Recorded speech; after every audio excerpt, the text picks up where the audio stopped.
Olá pessoal do YouTube, a paz do Senhor a todos vocês. No vídeo de hoje eu vou te dar 3 dicas importantes de como identificar que demônios estão agindo, influenciando a sua vida ou a vida de alguém que convive com você. No final do vídeo eu ainda te digo o que fazer para parar de uma vez por todas com essa influência maligna.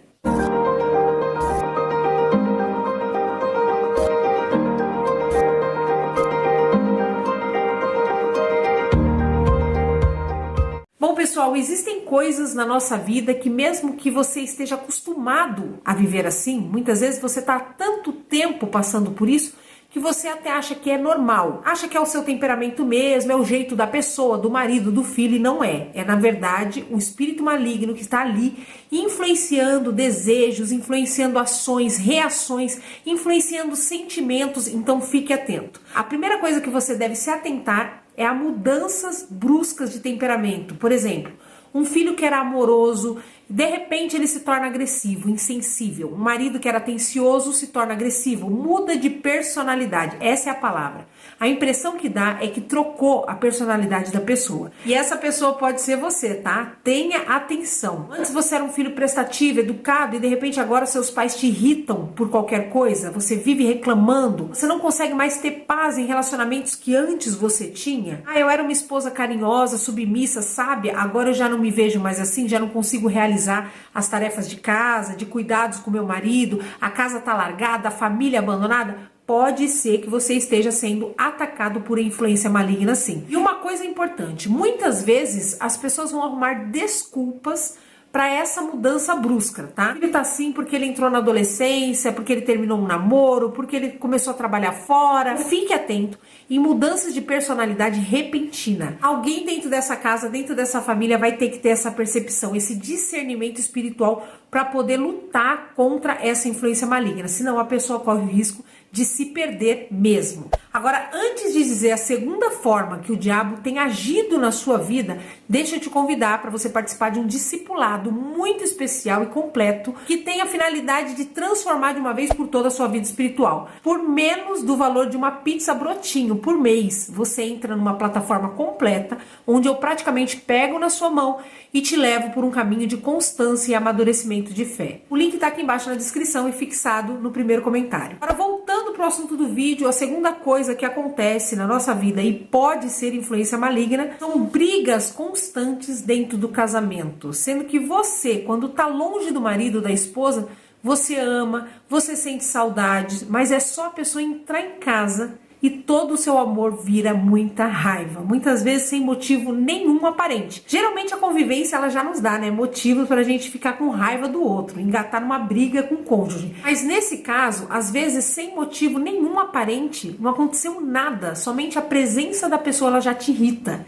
Pronto, você já fica irritado e daí para frente qualquer coisa que acontecer vai ser um motivo para vocês discutirem, ficarem brigados, magoados e com raiva um do outro. Mas o detalhe muito importante é que quando você está longe dessa pessoa, você sente saudade, você sente amor por aquela pessoa, você faz planos de uma noite agradável. Ah, quando meu esposo chegar, nós vamos jantar, nós vamos assistir um filme, ficar juntinho. Mas quando ele chega, só a presença dele já te irrita, muda o ambiente. Olha que interessante, nesse caso, o problema espiritual pode estar em você, que sente essa aversão a essa pessoa, ou pode estar no seu cônjuge. Entenda bem, a brecha pode estar em qualquer um dos dois. Deixa eu explicar uma coisa muito interessante para você.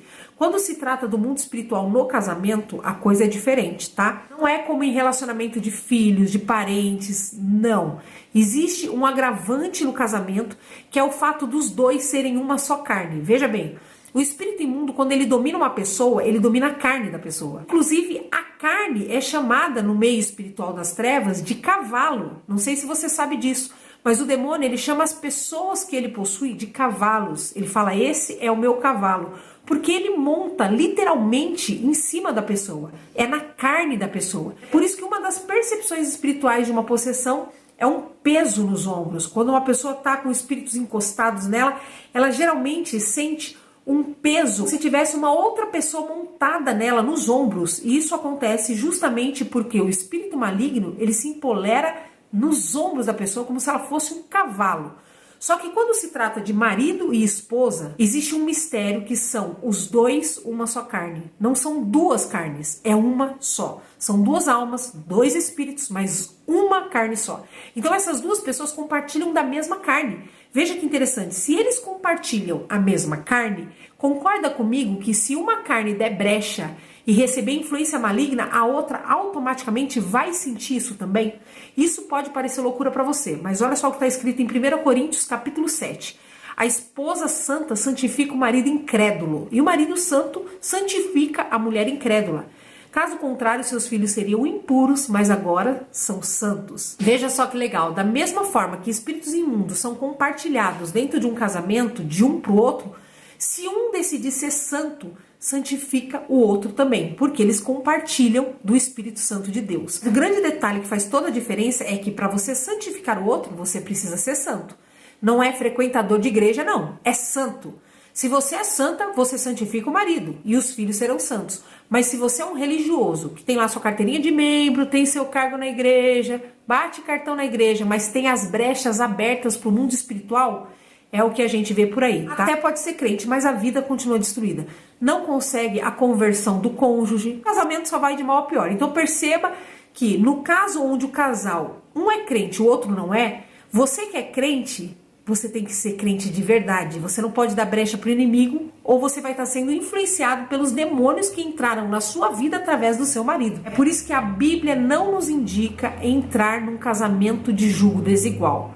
Porque você vai ter que ser crente e mais crente do que qualquer outra esposa. Você vai ter que orar mais, jejuar mais, vigiar mais. Você praticamente vai ter que ser crente pelos dois. Você não vai poder ter o luxo de viver de qualquer maneira, porque as brechas que você não abrir, o outro já está abrindo na sua vida, percebe?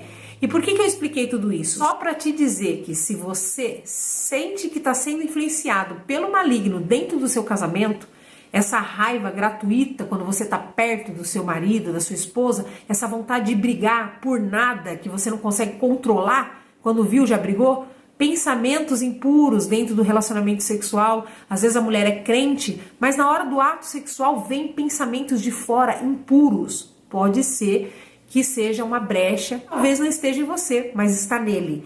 É por isso que você sente essa raiva, porque quando você está servindo a Deus e o outro chega dentro da sua casa e chega com a presença maligna, o que vai acontecer? Você vai sentir o que o seu espírito sente pelo espírito da pessoa, que é a famosa frase, o santo não bate. Já viu aquela pessoa que o santo dela não bate com o seu? Um tem o Espírito Santo, o outro tem demônios, claro, não vai bater o santo. Não tem comunhão, não tem testificação. Um espírito ele testifica com o outro e no caso não testifica. É por isso que longe você gosta da pessoa, perto você odeia. Agora, quando isso acontece no casamento, o que a gente pode fazer? Porque separar eu não posso. A Bíblia diz que se o marido é descrente e ele abandonar a mulher, ela está livre. Mas se ele permanecer, ela deve permanecer com ele. Então, o que fazer nesse caso? Você, a pessoa que sabe da verdade, que conhece o caminho, a verdade e a vida, essa é a responsável por santificar o outro. Ou seja, orar, jejuar, vigiar por você e por ele. Se o que estiver em você for mais forte do que está nele, você ganha a batalha, ele se converte. Agora, se o que está em você é mais fraco, porque você não ora, não busca, do que o que está nele, aí é onde o inimigo faz a festa dentro do seu casamento. E se os dois forem crentes da mesma forma? Lembre-se sempre, não adianta ser crente, frequentador de igreja. Não adianta carregar a Bíblia debaixo do braço se você não carregar a presença de Deus. Não adianta ter cargo, carteirinha de membro e não carregar o poder de Deus. E a terceira dica de que um espírito maligno está te influenciando é quando existe miséria, sujeira dentro de uma casa. Existem muitas casas que a miséria e a sujeira são problemas espirituais. E como que eu sei disso? Veja, se a pessoa ganha bem, todo mundo na casa trabalha, recebe salário e mesmo assim não evolui, não conquista nada, provavelmente tem um demônio nessa questão financeira. A questão da limpeza, da mesma forma.